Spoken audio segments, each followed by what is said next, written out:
This is Rich Kleinfeld. And this is Ray Freeman with The Making of a Nation, a VOA special English program about the history of the United States.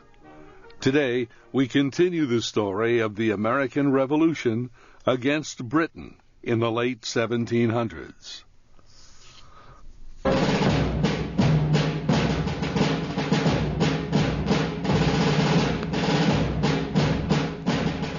Delegates to the American Continental Congress approved and signed a Declaration of Independence on July 4th, 1776. The new country, called the United States of America, was at war with Britain.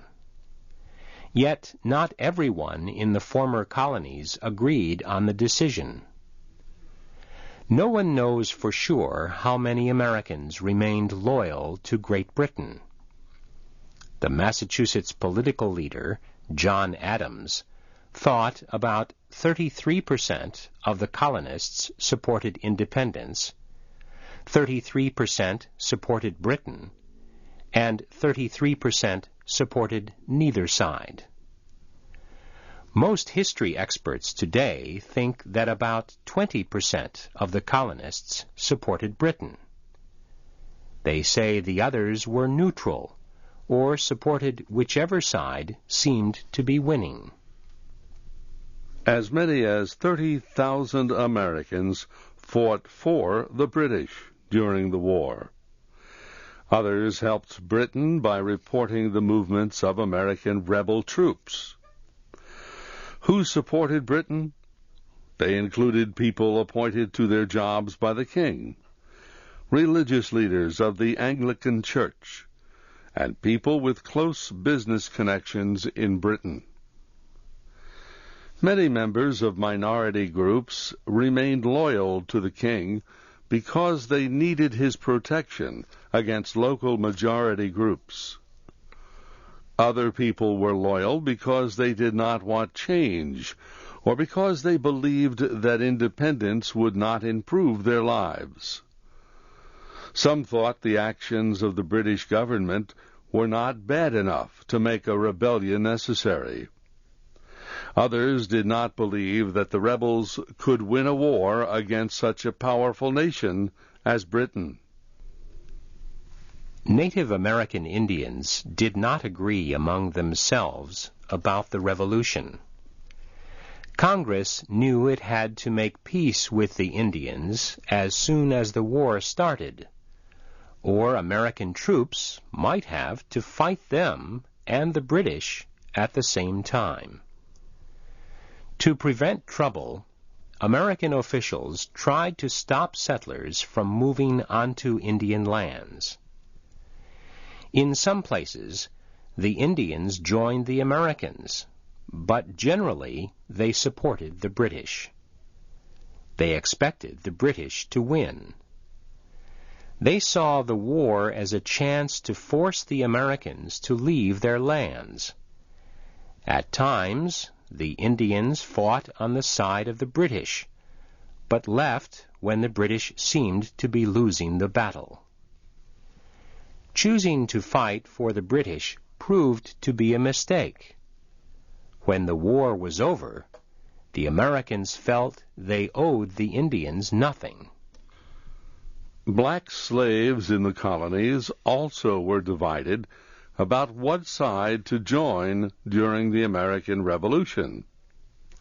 Thousands fought for the British because that side offered them freedom if they served in the Army or Navy. Some American states also offered to free slaves who served, and hundreds of free blacks fought on the American side. Many slaves, however, felt their chances for freedom were better with the British. Details are not exact, but history experts say more blacks probably joined the British in the North than in the South. At least 5,000 African Americans served with the colonial American forces. Most had no choice. They were slaves, and their owners took them to war or sent them to replace their sons. Others felt that a nation built on freedom might share some of that freedom with them. In the South, many slave owners kept their slaves at home. Later in the war, every man was needed, although most slaves did not fight. Instead, they drove wagons and carried supplies. Many African Americans also served in the American Navy. Blacks who served in the colonial army and navy were not separated from whites. Black and white men fought side by side during the American Revolution. History experts say, however, that most black slaves spent the war as they had always lived, working on their owners' farms.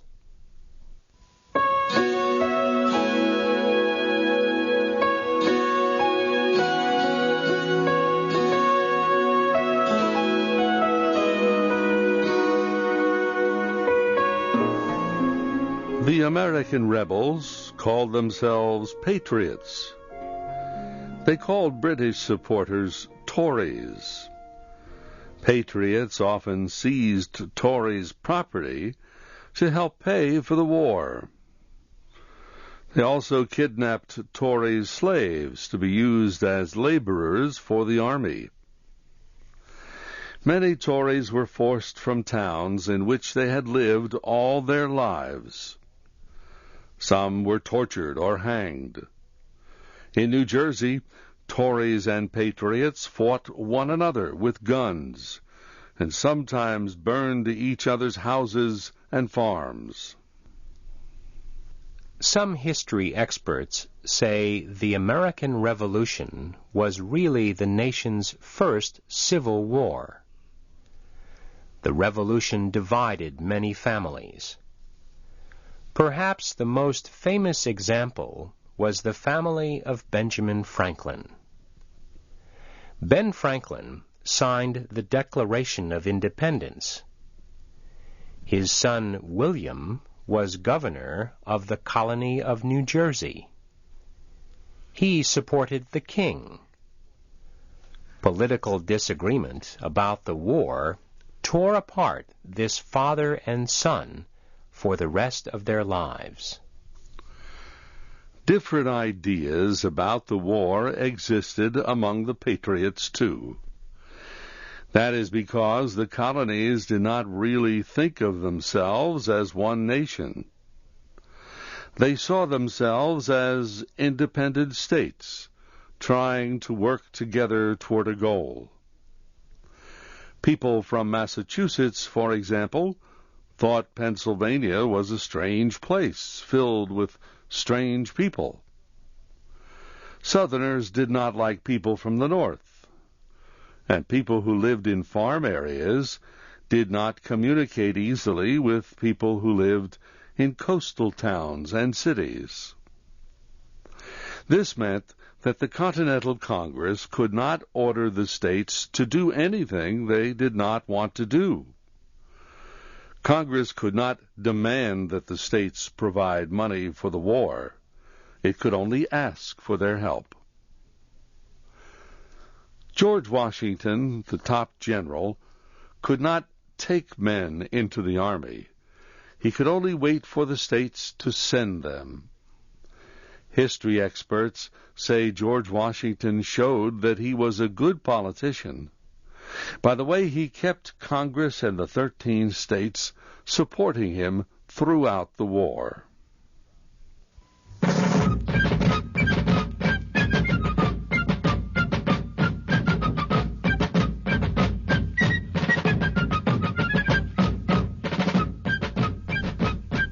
As the people of America did not agree about the war, the people of Britain did not agree about it either. Many supported the government's decision to fight. They believed that the war was necessary to rescue loyalists from the patriots. Others did not think Britain should fight the Americans, because the Americans had not invaded or threatened their country. They believed that Britain should leave the colonies alone to do as they wished. King George was not able to do this, however.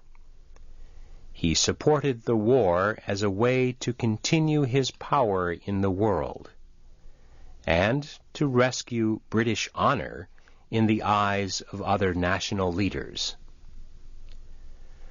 Whichever side British citizens were on, there was no question that the war was causing severe problems in Britain.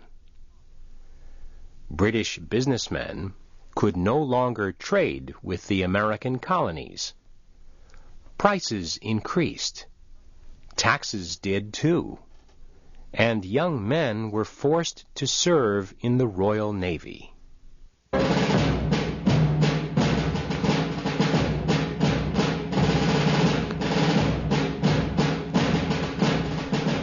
At the start of the war, the British believed that the rebellion was led by a few extremists in New England.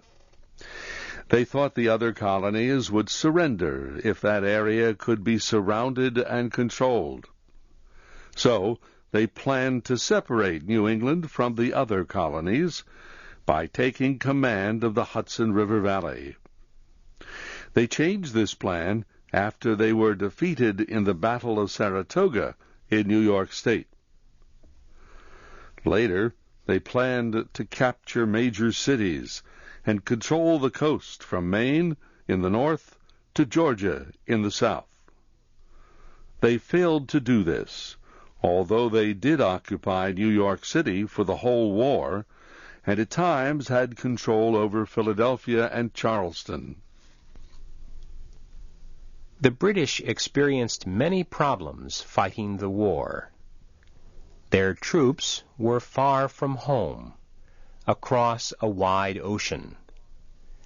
It was difficult to bring in more forces and supplies, and it took a long time. As the war continued, American ships became more skilled at attacking British ships at sea. The colonial army had problems too. Congress never had enough money. Sometimes it could not send General Washington the things he needed. Often the states did not send what they were supposed to. Americans were not always willing to take part in the war. They were poorly trained as soldiers and would promise to serve for only a year or so. The political and economic developments of the American Revolution concerned not just the Americans and the British. European nations were watching the events in America very closely. Those events and the reactions in Europe will be our story next time.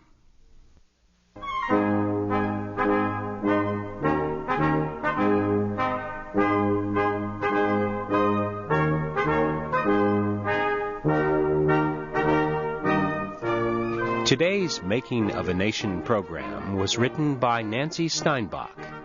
This is Rich Kleinfeld. And this is Ray Freeman. Join us again next week for another VOA Special English program about the history of the United States.